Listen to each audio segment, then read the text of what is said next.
الحمد لله وحده، والصلاة والسلام على من لا نبي بعده، ونشهد أن لا إله إلا الله وحده لا شريك له ولا نظير له ولا مثل له ولا مثال له.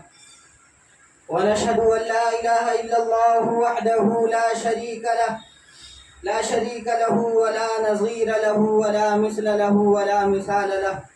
ونشهد أن لا إله إلا الله وأشهد أن محمدا عبده ورسوله، فقد قال الله تبارك وتعالى في القرآن المجيد والفرقان الحميد: أعوذ بالله من الشيطان الرجيم، بسم الله الرحمن الرحيم. من المؤمنين رجال صدقوا ما عاهدوا الله عليه، فمنهم من قضى نحبه ومنهم من ينتظر وما بدلوا تبديلا.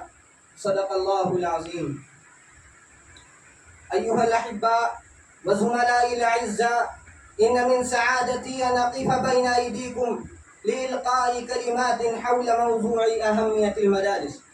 أيها الإخوة، إن المدارس الإسلامية في الهند لها تاريخ مشرق جدا.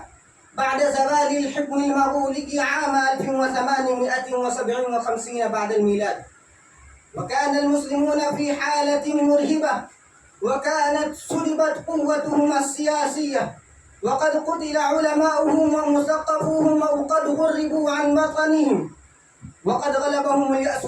ففي هذه الأحوال الخطيرة قام صفوة من عباد الله المخلصين بتأسيس دار العلوم ديوبند، وأنشأوا حصنا منيعا ليبقى الإسلام بالهند.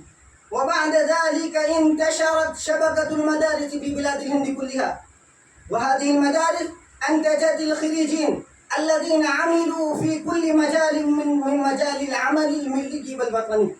ومن بطن هذه المدارس نشأ أبطال الحرية الذين رفعوا علم الحرية وأقاوموا الإنجليز وعملوا السجون.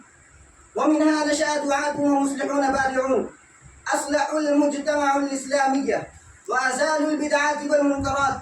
ومنها خرج المؤلفون الممتازون والباحثون المعروفون الذين ملأوا الكون علما وتحقيقا، وأضافوا في المكتبة الإسلامية إضافات قيمة. ومنها نجم المناظرون الخطباء الذين بارزوا الجبهات الباطلة وأقاموا عليهم حجة الإسلام. الحاصل أن الخريجين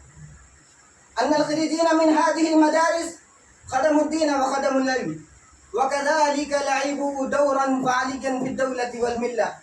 وبهذه الكلمات يختم خطبتي، وأنا أدعو الله تعالى أن يوفقني التعلم باللغة العربية. وأخيرا أنا أدعو الله تعالى أن يوفقني التعلم باللغة العربية. وآخر دعوانا أن الحمد لله رب العالمين.